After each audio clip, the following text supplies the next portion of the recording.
প্রিয় দর্শক, স্বাগত জানাচ্ছি আগামীর বাংলাদেশ অনুষ্ঠানে। আশা করি আপনারা ভালো আছেন, সুস্থ আছেন। আজকের অনুষ্ঠানে আমাদের দুজন অতিথি রয়েছেন। আসুন অতিথিদের সঙ্গে পরিচয় করিয়ে দিই। একজন হলেন ডক্টর মোহাম্মদ আসাদুজ্জামান, উনি অধ্যাপক, ভাষাবিজ্ঞান বিভাগ, ঢাকা বিশ্ববিদ্যালয়ের। আরেকজন রয়েছেন বিশিষ্ট সাংবাদিক, কলাম লেখক জনাব আমিরুল ইসলাম কাগজি। আজকে আমরা যে দুটো বিষয় নিয়ে কথা বলবো, সেই দুটো বিষয়ের মধ্যে একটি প্রধান বিষয় হলো ক্যাম্পাসে ছাত্র রাজনীতি নিষিদ্ধের বিষয় নিয়ে। আমিরুল ইসলাম কাগজি, আপনি জানেন যে যখন বৈষম্য বিরোধী ছাত্র আন্দোলন শুরু হয় তখন তারা 9টি দফা দিয়েছিলেন। এর মধ্যে একটি দফা ছিল যে ক্যাম্পাসে রাজনৈতিক দলের লেজুর ভিত্তিক সব ধরনের রাজনীতি নিষিদ্ধ থাকবে, মানে আর ছাত্র সংগঠন থাকবে না আর কি, রাজনৈতিক দলের ছাত্র সংগঠন ক্যাম্পাসে কাজ করবে না। এটা নিয়ে ওই সময় তেমন কথা ওঠেনি। বিভিন্ন জায়গায় কিছু কলেজে সিদ্ধান্ত হয়েছে যে ছাত্র রাজনীতি নিষিদ্ধ বা থাকবে না, কিন্তু ঢাকা বিশ্ববিদ্যালয়ে যখন আনুষ্ঠানিক বৈঠক করে এটা সিদ্ধান্ত জানালো তখন এই বিষয় নিয়ে চতুর্দিকে আলোচনা হচ্ছে। ঢাকা বিশ্ববিদ্যালয় পরিচিত হচ্ছে মুক্ত বুদ্ধি এবং মুক্ত চিন্তা চর্চার একটা কেন্দ্র, এই জন্যেই বিখ্যাত হয়ে আছে ঢাকা বিশ্ববিদ্যালয়। বাংলাদেশের বিভিন্ন প্রান্তের এই শিক্ষার্থীরা ঢাকা বিশ্ববিদ্যালয়ে আসে, তাদের একটা আকাঙ্ক্ষা থাকে, তারা লেখাপড়ার পাশাপাশি এখানে তারা রাজনীতি করবে, সংগঠন করবে, তাদের সমস্ত চিন্তাগুলো এখানে তারা বিকশিত করার একটা চেষ্টা করে থাকে।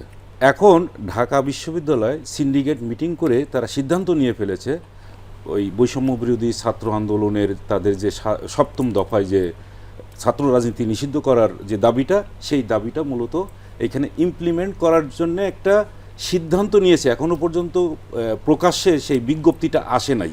বলা হচ্ছে প্রাথমিক সিদ্ধান্তের কথা বলা হয়েছে যে একজন ছাত্র, একজন শিক্ষক, তারপরে কর্মচারী সমিতি, তারপর আরও অনেক এই কেন্দ্রিক ঢাকা বিশ্ববিদ্যালয়ের ক্যাম্পাসে বহু লোক বসবাস করে এবং কর্মচারী চাকরি বাকরি করে, তারা রাজনীতির বাইরে থাকতে পারবে না। এরপরে ছাত্ররা বলছে, আচ্ছা ছাত্রদের রাজনীতিটা কীভাবে বন্ধ করা যাবে, নিষিদ্ধ করা যাবে? তারা কি পলিটিক্যাল সায়েন্স নেই, তারপরে দর্শন নেই, এগুলো তো সাবজেক্ট হিসাবেই আছে। কোথাও কোনো সেমিনার সিম্পোজিয়াম যদি হয় সেখানে ঘুরে ফিরে রাজনীতির বিষয়টা আসবেই। এই রাজনীতি কোনো অবস্থাতেই বিচ্ছিন্ন করা যেতে পারবে না। ঢাকা বিশ্ববিদ্যালয় তো কোনো বাংলাদেশের কোনো বিচ্ছিন্ন দ্বীপ না যে সেখানে একটা ছাত্র রাজনীতি বন্ধ করে দিলাম আর বাংলাদেশের সর্বত্র রাজনীতি হচ্ছে, এইটা নিষিদ্ধ করা যেতে পারে না। এই জায়গায় রাজনীতিক আলোচনাটা যদি হয় সেটা অত্যন্ত গঠনমূলক হতে হবে, অত্যন্ত শান্তিপূর্ণ পরিবেশ। আগে যেমন আমরা গত 15-16 বছর ধরে দেখতে পাচ্ছি ঢাকা বিশ্ববিদ্যালয়ে ছাত্র রাজনীতি মানেই হচ্ছে গণরুমে নির্যাতন এবং ছাত্রছাত্রীরা সবসময় একটা ভয়ের মধ্যে থাকতো। একজন সমন্বয়ক বলেছেন যে আমরা ছাত্র রাজনীতি বন্ধের কথা বলছি না, দলীয় লেজুর ভিত্তিক ছাত্র রাজনীতির কথা বলছি। এটা ওদের একটা কথা। আর একটা যেটা সেটা হলো যে ক্যাম্পাসে ছাত্র রাজনীতি থাকবে, কিন্তু সেটা হলো ক্যাম্পাসে ছাত্র সংসদ ভিত্তিক রাজনীতি থাকবে। যখনই তারা ক্যাম্পাসে ছাত্র রাজনীতি নিষিদ্ধ করা বা লেজুর ভিত্তি, আমি লেজুর ভিত্তিই বলি, সেটা অঙ্গ সংগঠনের কথাই বলা যাক, এরা যখন ক্যাম্পাসে ডাকসুতে যখন প্যানেল দিবে তখন তো ছাত্র দলের বাইরে দিবে না। যখন ছাত্র শিবির একটা প্যানেল দিবে বা ছাত্রলীগ একটা প্যানেল দিবে, তাদের প্যানেলের ছাত্রলীগের বাইরে কাউকে দিবে না। আবার দিবে কাকে? কখনো কখনো আমরা দেখেছি যেমন ক্রীড়া পদে যখন সম্পাদক পদে দেওয়া হয় তখন মাঠের থেকে নিয়ে আসা হয়, ধরে নিয়ে আসা হয়, তাকে এই জায়গায় মনোনয়ন দেওয়া হয়। তো এই কাজগুলো যে তারা করবে, এখানে রাজনীতির বাইরে উঠে কিভাবে করবে? আর রাজনীতি, আমি বলবো যে রাজনীতি তাদের কথাবার্তায়, খাওয়া দাওয়ায়, আমি যে সংসার করি, সংসারের মধ্যে তো একটা রাজনীতি আছে। আবার আপনার কাছে রাজনীতির বাইরে যাওয়ার কোনো সুযোগ নেই কোথাও, আমি দেখি না তো সুযোগ। অধ্যাপক মোহাম্মদ আসাদুজ্জামান, আপনি ঢাকা বিশ্ববিদ্যালয়ের ক্যাম্পাসের লোক, ছাত্র ছিলেন, এখন শিক্ষক। এই যে ছাত্র রাজনীতির আপনারা নানান দিক খুব কাছ থেকে প্রত্যক্ষ করেছেন, হলগুলিতে কি অবস্থা, বা ছাত্র রাজনীতি যে ক্ষমতায় থাকে, ক্ষমতাসীন ছাত্র সংগঠনের কি দাপট থেকে আর বাকিরা থাকতেই পারে না। সম্ভবত এই সমস্ত কারণেই এই প্রসঙ্গটা এসছে। এবং আরেকটা প্রসঙ্গ আপনি লক্ষ্য করেছেন কিনা জানি না, সেটা হলো ক্যাম্পাসে ছাত্র রাজনীতি আসলে ছাত্রদের সমস্যা নিয়ে যত না আলোচনা করে তার চেয়ে তার দলীয় প্রোগ্রামকে বাস্তবায়ন করার চেষ্টা করে। আরেকটা এখানে প্রসঙ্গ এসছে, শুধু ছাত্র রাজনীতি নয়, ক্যাম্পাসে শিক্ষক এবং কর্মচারীরা দলীয় রাজনীতির অংশ হতে পারবে না। এই বিষয়ে আপনার বক্তব্য কী? আমরা যখন একটা সমাজে বাস করি, সেই সমাজের অনেক ক্ষেত্র থাকে। এখন শিক্ষা ক্ষেত্রটা হচ্ছে যে আপনার একজন মানুষকে মানবিক করার একটা প্রতিষ্ঠান শিক্ষা ক্ষেত্রটা। এবং ঢাকা বিশ্ববিদ্যালয়কে নিয়ে এত আলোচনা কেন? আলোচনা অনেক কারণ আছে। যে রাজনীতির কথা আমরা এখন বলছি, সেই রাজনীতি সেই আমি যদি ধরি 52 আগের থেকে শুরু হয়েছে, এবং সেটার একটা পরিণতির মাধ্যমে কিন্তু 71-এ একটা দেশ একবার স্বাধীন হয়েছিল। আবার যদি আমি 2024-এ আসি, বৈষম্য বিরোধী ছাত্র আন্দোলনের মাধ্যমে আজকে যে আমরা এখানে কথা বলছি যে প্রেক্ষাপট নিয়ে, সেই প্রেক্ষাপট কিন্তু আরও জোরালো হয়েছে। এর কারণ কতগুলো আমাদের দেখতে হবে। যে মানুষের মনস্তাত্ত্বিক বিষয়গুলো আপনি যদি বিশ্লেষণ করেন, তাহলে দেখবেন এই নেতিবাচক রাজনীতির কারণেই কিন্তু এই প্রশ্নগুলো এসছে। রাইট। এখন এই বিষয়গুলো আসলে আমাদের আলোচনার কেন্দ্রবিন্দুতে। একই সাথে বুঝতে হবে, এই যে হলগুলো আপনি যদি খোঁজ খবর নিয়ে দেখেন, রাজনীতির নামে গণরুমে টর্চার, সিট বন্টন, সিট কন্ট্রোল, সিট বাণিজ্য, সাধারণ ছাত্রদের শিক্ষার্থীদের কোনো মূল্য সেখানে নেই। সব কিছু মিলে কিন্তু রাজনীতিটা আসলে নেতিবাচক অর্থে আমরা দেখছি। আমি ওই যে সমন্বয়কের একজন যে কথা বলছেন, খুব গুরুত্বপূর্ণ কথা, যে আমরা ছাত্র রাজনীতি বন্ধ করতে বলিনি, আমরা একটা সংস্কার চেয়েছি। দলীয় লেজুর ভিত্তিক রাজনীতি আমরা চাই না।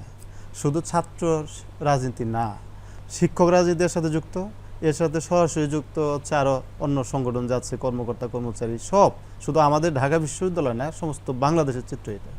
এখন সেইখানে যদি আপনি এক একটা করে ধরেন, তাহলে রাজনীতির হয়তো অনেক নেতিবাচক দিক পাওয়া যাবে। একই সাথে আবার মনে রাখতে হবে যে সব যে নেতিবাচক তা না, এর মধ্য থেকে ইতিবাচক দিকও আছে। রাজনীতি প্ল্যাটফর্ম যদি পরিষ্কার ছাত্র রাজনীতির জন্যই সহায়ক হয়, তাহলে সেইখানে তো প্রশ্ন থাকার কথা না। যে দলই ক্ষমতায় থাকে, সেই দলের লেজুর ভিত্তিক বলেন, তারপরে অঙ্গ সংগঠনের নেতাকর্মীরা ওই দলকে মানে সার্ভিস দেওয়ার জন্য যা করে, সেই রাজনীতি আমরা বন্ধ করতে যাচ্ছি।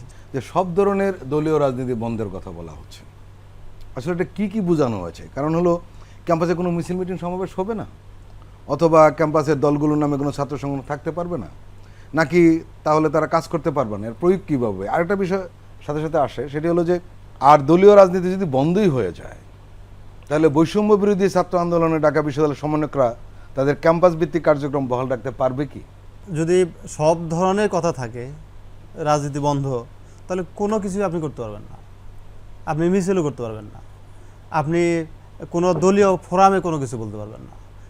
যেটা পারবেন আপনি সাধারণ শিক্ষার্থীরা কোনো একটা তাদের যৌক্তিক দাবি নিয়ে আন্দোলন করতে পারবে, ওই একটা ছাড়া দলীয় কোনো দৃষ্টিকোণ থেকে। এর মানে বৈষম্য বিরোধী ছাত্র আন্দোলন যেটা আছে, তারা সেখানে বিক্ষোভ মিছিল বা মিছিল করতে পারবে। বৈষম্য বিরোধী ছাত্র আন্দোলন যারা করেছে এবং যেটা আছে, এটা আসলে এক অর্থে ওরকম দলীয় কোনো প্ল্যাটফর্ম না। ওই জিনিসটা আমাদের পরিষ্কার রাখতে হবে। কাজেই বৈষম্যহীন সমাজ গঠনে তারা যে ভূমিকা রেখেছে, এবং 5ই অগাস্টের পরে যে আমরা নতুন বাংলাদেশ পেয়েছি, তো সেইটা তো আসলে দাবি ছিল সবারই। এটা তো শুধু ছাত্র না, জনতারও ছিল। কাজেই আমাদের পরিষ্কার কথা, এখানে দলীয় লেজুর ভিত্তিক রাজনীতি বন্ধ, রাজনীতিকে সংস্কার করতে হবে, এবং ছাত্রদের রাজনীতি যাতে ছাত্রদের কল্যাণে হয়, মূল্যবোধ আদর্শ যাতে থাকে, এবং সেখানে যেন পেশিশক্তি এবং হত্যা, খুন, মারামারি এই ধরনের বিষয় প্রাধান্য না পায়, সেটাই হচ্ছে আমাদের কথা। জনাব আমরুল ইসলাম কাগজি, আপনি ছাত্র রাজনীতির ক্যাম্পাসের পক্ষে বলছিলেন। এর বিপক্ষে যেটা বলা হয়ে থাকে সেটি হলো যে, আপনি খেয়াল করবেন যে বিশ্বের আমাদের এই কয়েকটা দেশে ছাত্র রাজনীতি ছাড়া ক্যাম্পাসে আর কিন্তু ছাত্র রাজনীতি নেই। সেটা আমেরিকা বলুন, সেখানে ওরা যুক্তরাষ্ট্রে ইয়াং ডেমোক্রেটস, স্টুডেন্ট ডেমোক্রেটস এই ধরনের আছে, ইংল্যান্ডেও আছে। কিন্তু এরা কিন্তু ক্যাম্পাসে ইলেকশন ক্যাম্পিং করে, এরা অনেক সময় কোনো দলের পক্ষে ইলেকশন ক্যাম্পিং করে, এরা চ্যারিটি করে, এগুলো করে। কিন্তু আমাদের এখানে সমস্যা হলো কি, ছাত্রদেরকে বড় রাজনৈতিক মানে দলগুলো ব্যবহার করে, এই একটা সমস্যা হয়েছে। কারণ হলো, এরা ক্যাম্পাসের কোনো সমস্যা নিয়ে আলোচনা করে না। এই কারণে সম্ভবত তারা বলছে যে পলিটিক্যাল কনসাস জেনারেশন একটা তৈরি করতে চায়, বিশেষ করে বৈষম্য বিরোধী ছাত্র আন্দোলনের বক্তব্য যে রাজনৈতিকভাবে সচেতন প্রজন্ম কিন্তু দল ভিত্তিক নয়। তাদের এই ব্যাখ্যাকে আপনি কিভাবে দেখবেন? এই মুহূর্তে যে দলীয় রুজুবৃত্তি যে ছাত্র সংগঠনগুলো আছে, ছাত্র দল বা ছাত্রলীগ বা ছাত্র শিবির, আরও ওই সিপিবির কথাটা যেগুলো বললাম, এদের কিন্তু এখন একটা আচরণের কিছু পরিবর্তন আনতে হবে। যে আগে যেমন একজনের নামে স্লোগান দেওয়া, একজনের পক্ষে স্লোগান দেওয়া, একটা দলের পক্ষে স্লোগান দেওয়া, ওইখান থেকে তাদের কিন্তু সংস্কার, নিজেদের মধ্যে তাদের সংস্কার করতে হবে যে এখন এই জায়গায় মানুষ আর নেই, ছাত্ররাও এই জায়গায় নেই যে একজনের নামে স্লোগান দেওয়া হলো, এটা হবে না। একেবারে সংসদ ভিত্তিক যে রাজনীতি, সেই রাজনীতির মধ্যেই তারা যাবে, কিন্তু হয়তো প্যাটার্নটা চেঞ্জ হবে। রাজনীতি একেবারে নিষিদ্ধ করা যাবে না। সংসদ নির্বাচন মানে ক্যাম্পাসে যদি ছাত্র সংসদ নির্বাচন না হয় তাহলে নেতৃত্ব কোথা থেকে গড়ে উঠবে? আমাদের সংসদের, বিগত সংসদের কথাই যদি বলি, 68% হচ্ছে ব্যবসায়ী, অর্থাৎ রাজনীতি নেই, রাজনীতিবিদদের কাছে নেই। রাজনীতিবিদ কেন? রাজনীতি আমাদের ছাত্র মানে ক্যাম্পাস থেকে কোনো নেতা বেরিয়ে আসে নাই। আগে যেমন ডাকসু নির্বাচন হতো, প্রতি বছর নির্বাচন হতো, ইউকসু হতো, বাকসু হতো, সমস্ত জায়গায় রাকসু হতো। আমাদের তো দেখার, চোখে দেখা যে সেইখান থেকে উঠে আসা নেতারাই কিন্তু বিভিন্ন জায়গায় নেতৃত্ব দিয়েছে। এখন সেইটা নেই। এই জায়গায় আমি কথা হলো যে সংস্কার করতে হবে। এর একেবারে রাজনীতি নিষিদ্ধ করা যাবে না, বিভিন্ন ফরম্যাটে যাবে, তাদের আচরণগত কিছু পরিবর্তন আনতেই হবে, কিন্তু রাজনীতি নিষিদ্ধ করতে হবে না। এই টিচারদেরকে আপনি বলতে চাচ্ছেন যে রাজনীতি থাকবে কিন্তু সংস্কার করতে হবে? সংস্কার করতে হবে, রাজনীতি থাকতে হবে। এবং এই রাজনীতি যদি না থাকে, আপনি এখন প্রথমেই দেখেন, যদি আমাদের এখানে তো নেই এইভাবে যে ছাত্র সংসদ যদি নির্বাচিত না হয়, ছাত্রদের দাবি দেওয়া যত কিছু আছে এই সংসদের মাধ্যমেই কিন্তু আসবে। ইভেন প্রত্যেকটা ক্লাস, প্রত্যেকটা ব্যাচেও কিন্তু ইলেকশন থাকতে হবে। তা যদি না থাকে তো ওইখানে যে রেজাল্ট হবে, এমন হইতে তো পারে যে আমাদের এখানে স্টুডেন্ট লোন নেই, কিন্তু অনেক আসে মানে প্রত্যন্ত অঞ্চল থেকে, প্রান্তিক অঞ্চল থেকে যে সমস্ত স্টুডেন্ট আসে, তারা টাকা পয়সার অভাবে লেখাপড়াটা কমপ্লিট করতে পারে না, কন্টিনিউ করতে পারে না। তাহলে তাদের তো একটা স্টুডেন্ট লোন দেওয়ার একটা ব্যাপার থাকতে পারে। এই দাবি কিন্তু এখনো পর্যন্ত ওঠে নাই, কিন্তু ওঠা উচিত। এবং একেবারে তার একটা অ্যাকাউন্টস দিয়ে শুরু করে তার পুরাটা শেষ করবে, লেখাপড়া শেষ করবে, যখন সে চাকরিতে যাবে ওইখান থেকে তখন ওই চাকরির টাকা থেকে তার টাকা পয়সাগুলো কাটা শুরু হবে। কিন্তু সে লোনটা কিভাবে কন্টিনিউ করবে, এটারও সুপারিশ করতে হবে। ওই ইয়ারে যে সমস্ত নেতৃত্ব থাকবে, একজন, দুইজন, তিনজন যারা নেতৃত্ব থাকবে, এইগুলো করে আসবে। এবং এটাই থাকতে হবে ছাত্র রাজনীতির একটা প্যাটার্ন। আমি মনে করি ছাত্র কল্যাণমুখী ছাত্র রাজনীতি থাকা বাঞ্ছনীয়। অধ্যাপক আসাদ, উনি ছাত্র কল্যাণমূলক ছাত্র রাজনীতির কথা উল্লেখ করেছেন। দলভিত্তিক রাজনীতি যদি থাকে তাহলে সংসদ নিয়েও, ছাত্র সংসদ নিয়েও সমস্যা দেখা দেয়। প্রায় দেখি ইলেকশন হয় না। কলেজগুলি, বিশেষ করে ইউনিভার্সিটি না হয় বাদ রাখলাম, কলেজগুলিতে ইলেকশন হয়, একেবারে যে দল ক্ষমতা থাকে সে দলের লোকেরাই পাশ করে, মানে দলীয় রাজনীতি যদি উপস্থিত থাকে। তাহলে ছাত্র সংসদ রাজনীতির যে কথা বলা হচ্ছে সেটা হলো সেখানে দলীয় রাজনীতি থাকলে সেই মানে যে উদ্দেশ্য বলা হচ্ছে নতুন নেতৃত্ব তৈরি করা, সেটা কি সম্ভব হবে? কাগজি ভাই কিন্তু গুরুত্বপূর্ণ কথা বলছেন যে কল্যাণমূলক। আমি কিন্তু তাই বলেছি। আমাদের সবার সুর কিন্তু একটা জায়গায়, যে রাজনীতি, ওই যে দার্শনিকদের কথা যে মানুষ মাত্রই রাজনীতিবিদ, তো তাই হয়। রাজনীতি তো আসলে খারাপ বিষয় না, রাজনীতি তো জনকল্যাণের জন্যেই। ছাত্র সংগঠনগুলোতে অছাত্র যদি নেতৃত্বে থাকেন তাহলে কি হবে আদৌ কিছু? এটাই আমি বলছিলাম, সংস্কার। সংস্কার বলতে বোঝাই আমরা যে যেটা হওয়া উচিত ওইটাই হবে। What should be, that is our question. তো কাজেই যদি অছাত্ররা ছাত্র রাজনীতি থাকে, তখন তো এখানে রাজনীতি বলতে যেটা বোঝায়, ছাত্র কল্যাণমূলক যেটা বোঝায়, তার ধারে কাছে কিছু আসবে না। কাজেই আমাদের এই ক্ষেত্রগুলো, তো হল পড়াশোনার দায়িত্ব আছে, এখানে প্রক্টোরিয়াল বডির দায়িত্ব আছে, প্রত্যেকের কিন্তু দায়িত্ব এখানে আছে। তো আমরা যদি ওইভাবে আমরা সংস্কার করে, আমাদের ছাত্ররাই হলে থাকবে, তারাই নেতৃত্ব দিবে, তারাই আগামীর পথযাত্রী হবে, তাহলে কিন্তু আমাদের এই ছাত্র রাজনীতি নেতিবাচক অর্থে কোনো দিক প্রতিফলিত হবে না, ইতিবাচক অর্থে আমরা তাদেরকে পাবো, যেটা অতীতে পেয়েছি আমরা। আমরা একটু বিরতিতে যাচ্ছি, আপনারা আমাদের সঙ্গেই থাকুন।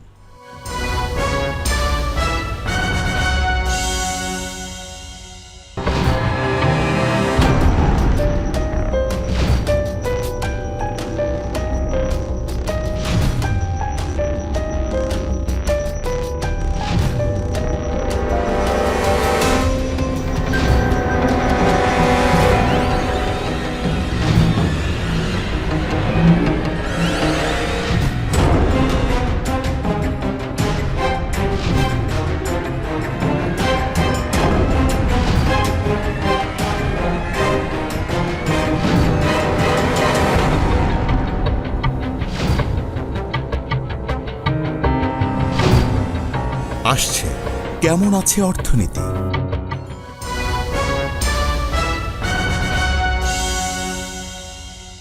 আবারও স্বাগত জানাচ্ছি আগামীর বাংলাদেশ অনুষ্ঠানে। আমিনুল ইসলাম কাগজি।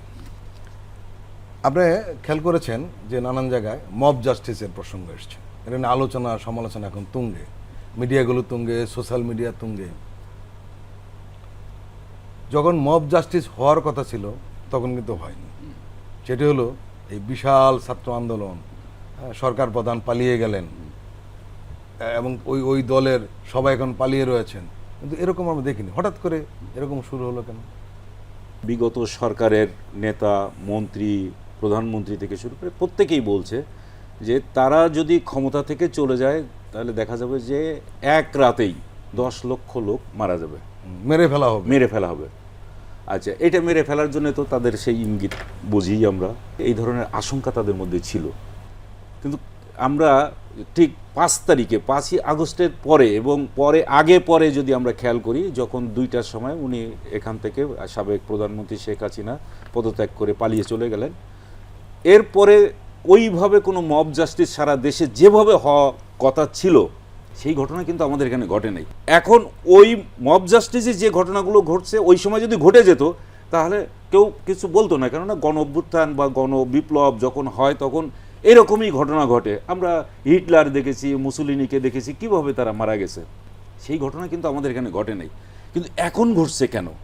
রাজশাহীতে একটা ছাত্রলীগের সাবেক নেতা, তাকে মেরে ফেলা হলো।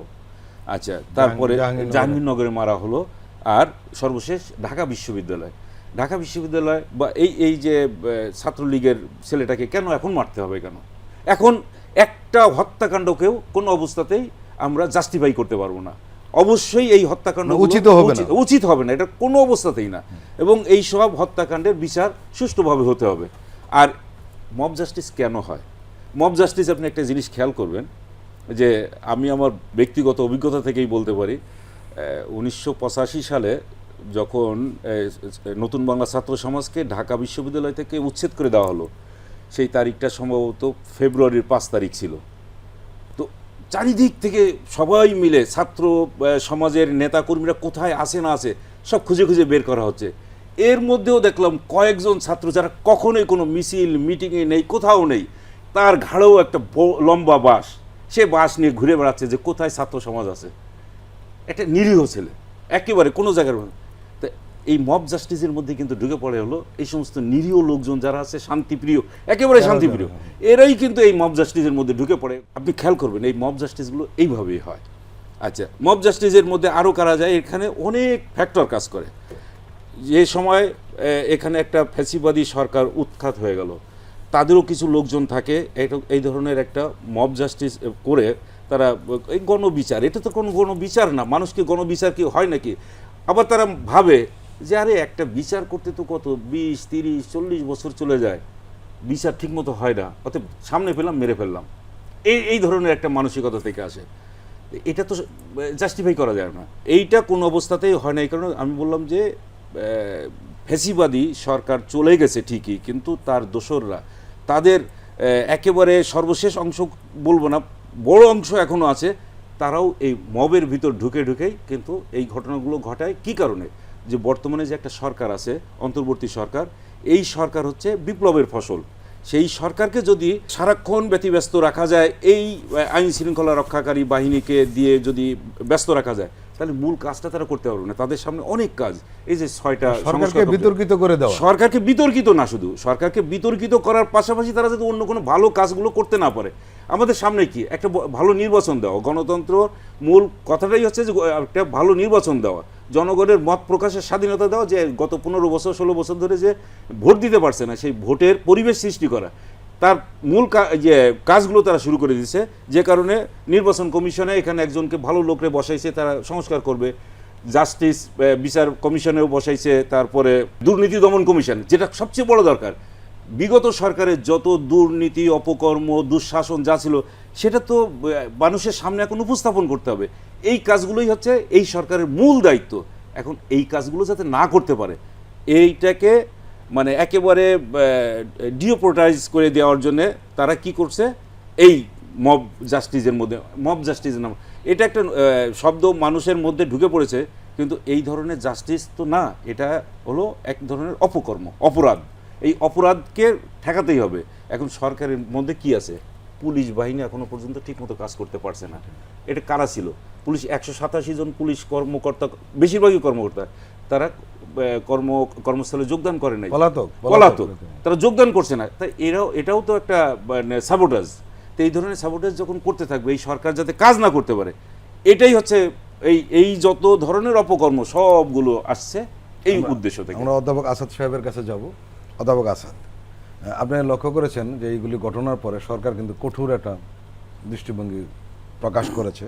প্রধান উপদেষ্টার যে বিশেষ সহকারী মাহফুজ আলম উনি পরিষ্কার বলেছেন যে সরকারের পক্ষ থেকে স্পষ্ট বার্তা হলো মব জাস্টিসের, যেটা গণপিটুনির মতো কোনো ঘটনা কোনোভাবে বরদাস্ত করা হবে না। এবং আমরা লক্ষ্য করেছি আপনারা ক্যাম্পাস থেকেও বড় ধরনের পদক্ষেপ নিয়েছে, এবং শোনা যাচ্ছে যারা অভিযুক্ত হয়েছেন এদেরকে হয়তো ইউনিভার্সিটি থেকে বহিষ্কার করা হতে পারে। মব জাস্টিসের অনেক সংজ্ঞা হয়তো আমরা তাত্ত্বিকভাবে দিতে পারবো, যেটাকে মবক্রেসি বলা হচ্ছে। এবং এই মবক্রেসি শব্দটা কিন্তু কোনো ইতিবাচক অর্থে না, একেবারেই নেতিবাচক অর্থে। যে মব কারা করছে? উচ্ছৃঙ্খল জনতা। উচ্ছৃঙ্খল জনতা যখন এই অপকর্মে লিপ্ত হয়, তখন আইন শৃঙ্খলা বাহিনী যদি সঠিকভাবে দায়িত্ব পালন না করে, তখন নানা ধরনের বিপত্তি ঘটবে। আমাদের দেশে 5ই আগস্টের পরে একটা নতুন সরকার গঠিত হয়েছে। আসলে এটা হলো অন্তর্বর্তীকালীন সরকার। সেই সরকারের দায়িত্ব কিন্তু এতটা ঘাড়ে আসার কথা না, কিন্তু এখন এই সরকারের দায় হয়ে গেছে কি, যে 17 বছরের যে জঞ্জাল সব তাদের কাঁধে নিতে হচ্ছে। এখন ধরুন একটা গার্মেন্টস কর্মী, সেও আন্দোলনে নেমেছে, সে 17 বছর যাবৎ মানে তার সঠিক বেতন হিসাব ঠিক মতো পায়নি বলে। এরকম আপনি দেখেন যে প্রত্যেকটা জায়গায় কিন্তু মানে এই যে বৈষম্যের শিকার নামে তারা কিন্তু সামনে আসছে এবং সরকারকে নানাভাবে চাপ প্রয়োগ করে তাদের দাবি দেওয়া অধিকার আদায়ের লক্ষ্যে কাজ করে যাচ্ছে। সাম্প্রতিক ঘটনাগুলো মব জাস্টিসের কোনো লক্ষণ নাই। মব জাস্টিস বলতে কি বোঝায়? জনতার ন্যায় বিচার। এটা কি জনতার ন্যায় বিচার হচ্ছে? 5 তারিখের পরে যখন 7 দিন সরকার ছিল না, এক অর্থে পুলিশ বাহিনী ছিল না, কোনো কিছু ছিল না, আইন শৃঙ্খলা বাহিনী ছিল না, তখন আমাদের এই ছেলেরা, বৈষম্য বিরোধী যারা আন্দোলন করেছে, ছেলেমেয়েরা কিন্তু পাহারা দিয়েছে। আপনি দেখবেন তখন কিন্তু দেশে ওই ধরনের কোনো নৈরাজ্য, কোনো জায়গায় যে বড় তখনই হওয়ার সবচেয়ে উপযুক্ত সময় ছিল, একদম এক সময় ছিল, মানুষের ক্ষোভটা তখনও রয়েছে, তখন ক্ষোভ ছিল, তখন কিন্তু হয় নাই। এখন দেশ একটা পর্যায়ে যাচ্ছে, আমাদের অর্থনৈতিক যে অবকাঠামো সেগুলো নির্মাণের দিকে যাচ্ছে, বাইরে থেকে ঋণ আসছে, নানা কারণ কিন্তু এর সাথে যুক্ত। সেই জায়গাটায় কেন তাহলে এই 17 বছরের দাবি দেওয়া, ফেসবুকে দেখবেন সুন্দর করে লেখে অনেকে যে 17 বছরের দাবি দেওয়া এক সপ্তাহে সরকার কিভাবে সেটা সামাল দিবে? এই প্রশ্নগুলো কিন্তু অবান্তর না। এবং একই সাথে আমাদের মনে রাখতে হবে, তাহলে কি আমরা এই যে মব জাস্টিস নামে যেটা হচ্ছে, এটা কি আমরা মেনে নিব? মেনে নেওয়ার প্রশ্ন ওঠে না। যারা এই উচ্ছৃঙ্খল জনতা যখনই সুযোগ পায় তখনই কিন্তু এই ধরনের একটা ঘটনা ঘটায়। তার মানে কি? জানে যে কোনো শাস্তি হবে না। ঢাকা বিশ্ববিদ্যালয়ে আমি যখন ছাত্র ছিলাম 1998 সালে, পার্থপ্রতিম আচার্য মারা গেল ছাত্রলীগের 2 গ্রুপে কোন্দলের কারণে। সেটার বিচার তো এ পর্যন্ত আমরা দেখিনি। আমরা সব জায়গায় দেখেছি কি, ক্যাম্পাসে মারা গেলে কোনো বিচার হয় না। স্যার এপ্রন হলে আমরা দেখেছি এক ছাত্র মারা গেল, আপনারা দেখেছেন পত্রপত্রিকায়, সেই ছাত্রের বিচার এ পর্যন্ত হয়নি। পুলিশ মেরেছে না ছাত্র মেরেছে সেটা উদ্ঘাটন এখনো করতে পারেনি, কারোরই কোনো দোষ কিন্তু আমরা দেখিনি, দোষী সাব্যস্ত দেখিনি। এই যে একটা অপরাজনীতি, অপসংস্কৃতি যে চলছে আমাদের, এখান থেকে বের হতে হবে। যারা এই তোফাজ্জলকে মেরেছে, আবরারকে মেরেছে এবং এর আগে যারা হত্যা হয়েছে, এই ধরনের বিচার যদি না হয়, তাহলে আপনি এই উচ্ছৃঙ্খল জনতা বা মব জাস্টিস নামে যা হচ্ছে, এটা কিন্তু বাড়তেই থাকবে। সরকারকে আর দেখার কোনো সুযোগ নাই। সরকার এটা দ্রুততম সময়ের মধ্যে দেখাতে হবে যে না, বিচার হয়। যদি একটা দৃষ্টান্তমূলক শাস্তি হয়, তাহলে দেখবেন পরবর্তীতে কেউ সাহস পাবে না এই ধরনের উচ্ছৃঙ্খল আচরণ করতে। কাজেই এই যে বৈষম্য বিরোধী ছাত্রদের আমি কিছু স্টেটমেন্ট দেখলাম, তারা বলেছে কোনোভাবে এদেরকে ছাড় দেওয়া হবে না।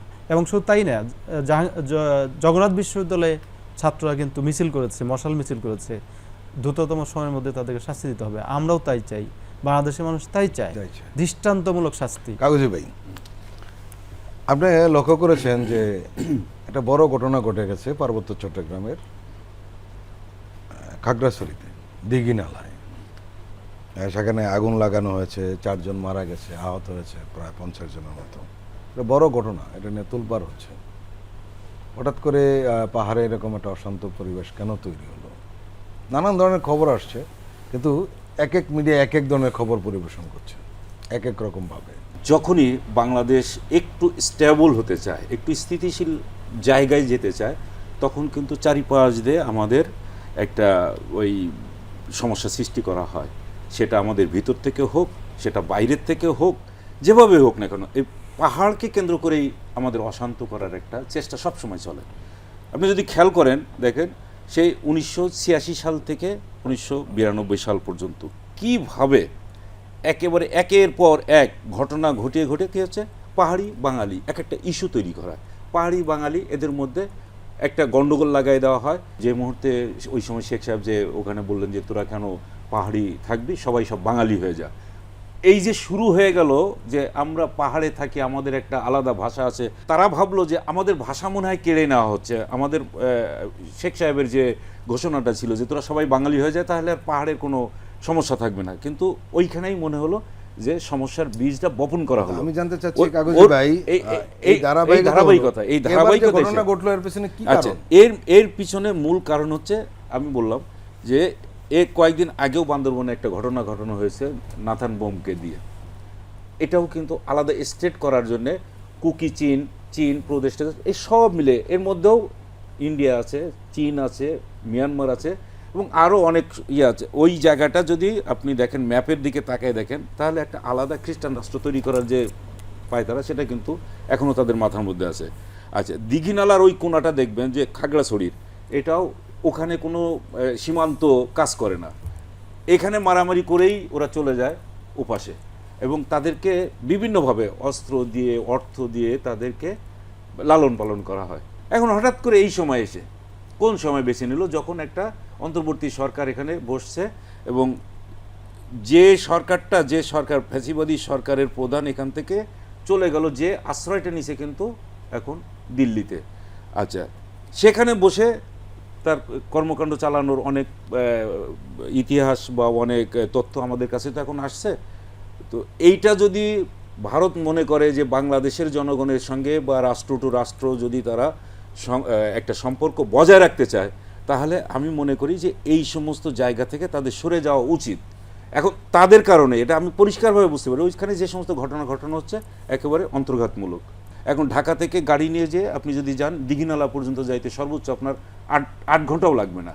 তাদের সংস্কৃতি, আমাদের সংস্কৃতি, তাদের ভাষা আলাদাভাবেই তারা চলে আছে নিজেদের মধ্যে। ঠিক এই সময় কেন করা হচ্ছে এটা আমি পরিষ্কারভাবে বুঝি, যে এই সরকারকে একটু অস্থিতিশীল করে তোলার ক্ষেত্রে এই কাজগুলো হচ্ছে, শুধু ওখানে না, আমরা বিভিন্ন জায়গায় আসাদ সাহেবের কাছে যাব। অধ্যাপক আসাদ, আপনি কিছু বলবেন এই বিষয়ে? বাংলাদেশে যে জাতীয়তাবাদ, সেই প্রশ্নে যদি আমরা ঠিক থাকি, তাহলে আর সমস্যা থাকে না। ওই যে কাগজি ভাই যেটা বললেন যে বাঙালি জাতীয়তাবাদ যে প্রশ্নটা এসেছিল, তখন থেকে এইটার শুরু হয়েছে এই সমস্যা। কিন্তু বাংলাদেশি জাতীয়তাবাদ দেখুন কত সুন্দর একটা, এই যে ওই জায়গাটা যদি আমরা মেনে নেই, পাহাড়ের সমতল, তাহলে সমতলের সমস্ত এক ভাই এই ভাই একসাথে থাকতে চাই, সবসময় একসাথে থাকবো। আমরা বিশ্ববিদ্যালয় একসাথে পড়বো, আমরা স্কুল কলেজ একসাথে যাব, আমরা একসাথে খাওয়া দাওয়া করবো। আমরা একটা মানে আমাদের যে সংস্কৃতি, দীর্ঘদিন 1000 বছরের বাঙালি সংস্কৃতি, সেই বাংলাদেশি সংস্কৃতিতে আমরা থাকতে চাই। প্রিয় দর্শক, আমরা আবার একটু বিরতিতে যাচ্ছি, আপনারা আমাদের সঙ্গেই থাকুন।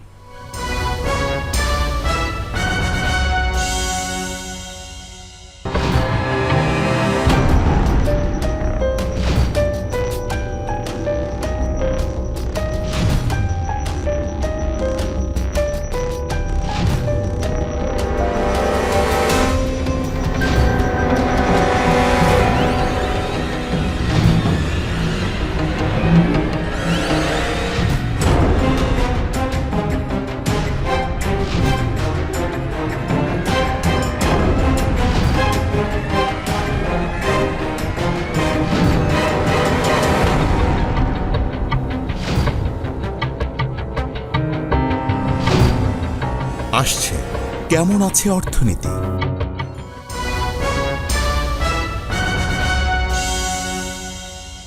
আবারও স্বাগত জানাচ্ছি আগামীর বাংলাদেশ অনুষ্ঠানে। আমরা কথা বলছিলাম আমাদের দুজন অতিথির সঙ্গে। কাগজি ভাই, আপনি জানেন যে ডক্টর মোহাম্মদ ইউনূস জাতিসংঘে যাচ্ছেন এবং সেখানে সাধারণ পরিষদের অধিবেশনের উনি যোগ দেবেন। প্রথমেই একটি অন্যরকম বিষয় হয়েছে এবার, সেটি হলো আমরা অতীতে দেখেছি, বিশেষ করে গত 15 বছরে ফেসিবাদ সরকারের যখন প্রধান জাতিসংঘের সাধারণ অধিবেশনে যোগ দিতেন, তখন 2 শতাধিকের কাছাকাছি লোকজন থাকতেন তার সফর সঙ্গী। এবার হয়েছে একেবারে ব্যতিক্রম, মাত্র 20 জন হলেন প্রধান উপদেষ্টার সফর সঙ্গী।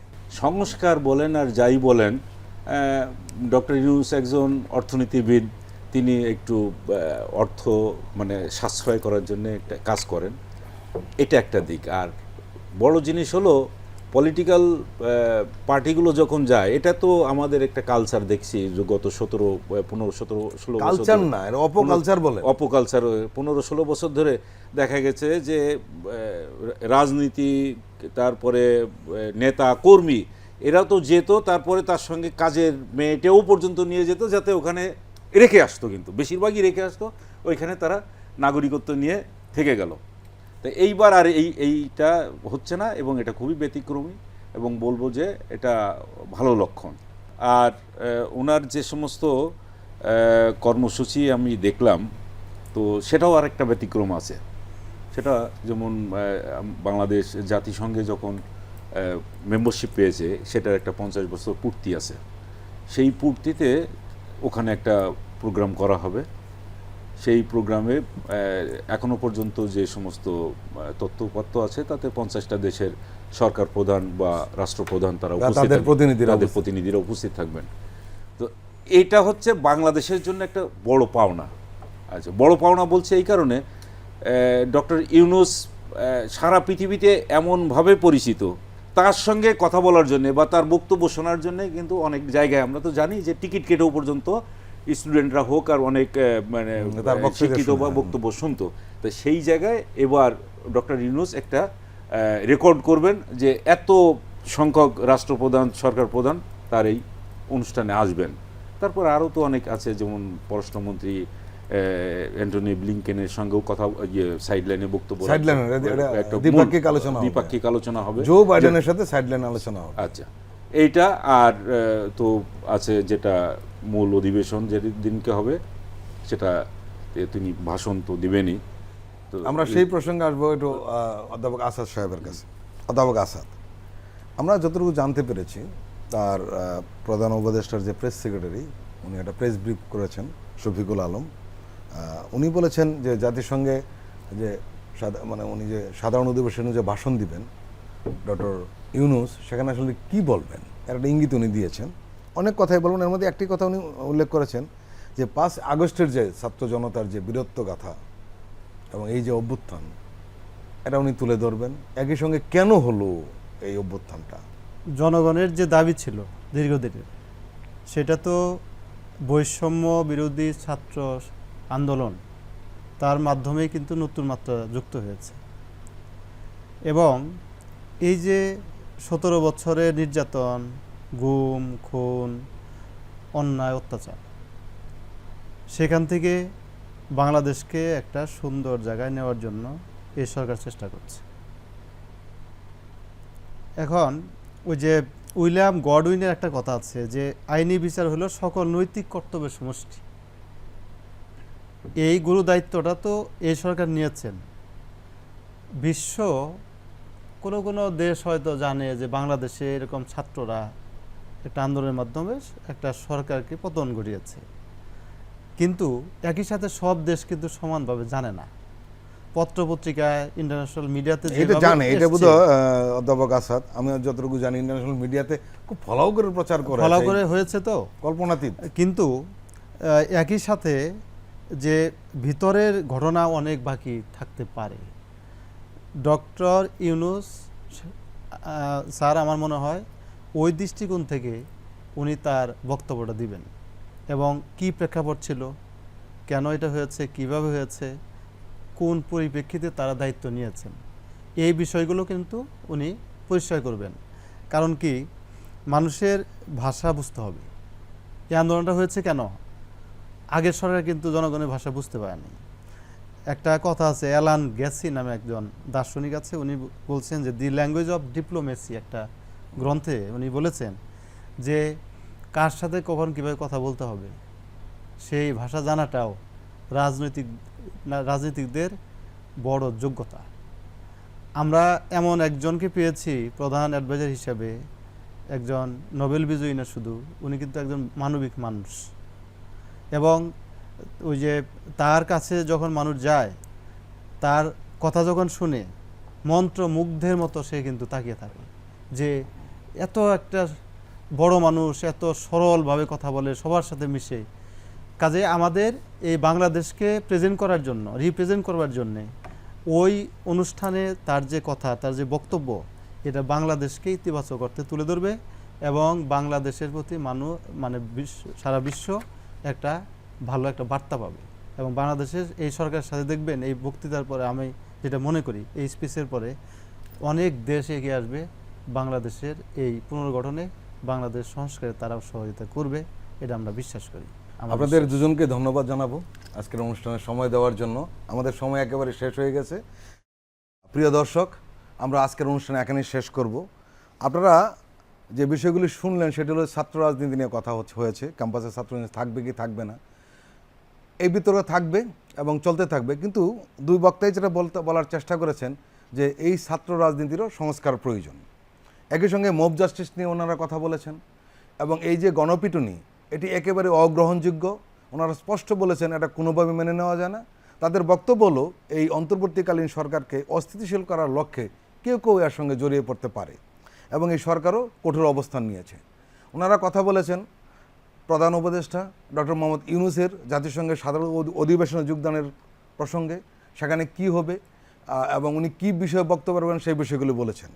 ধারণা করা হচ্ছে প্রধান উপদেষ্টা ডক্টর মোহাম্মদ ইউনূস এবারে জাতিসংঘের অধিবেশনে মধ্যমণি হয়ে থাকবেন, কারণ উনি সবার কাছে পরিচিত, এত বেশি পরিচিত যে তাকে নতুন করে পরিচয় করে দেওয়ার কোনো প্রয়োজন পড়বে না যে উনি বাংলাদেশ অন্তর্বর্তীকালীন সরকারের প্রধান।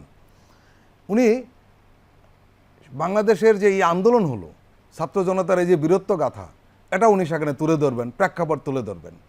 আমরা আশা করতে পারি যে ডক্টর মোহাম্মদ ইউনূসের সেই ভাষণ বাংলাদেশকে একটি নতুন মাত্রা যোগ করবে। আপনারা সবাই ভালো থাকবেন, সুস্থ থাকবেন। আল্লাহ হাফেজ।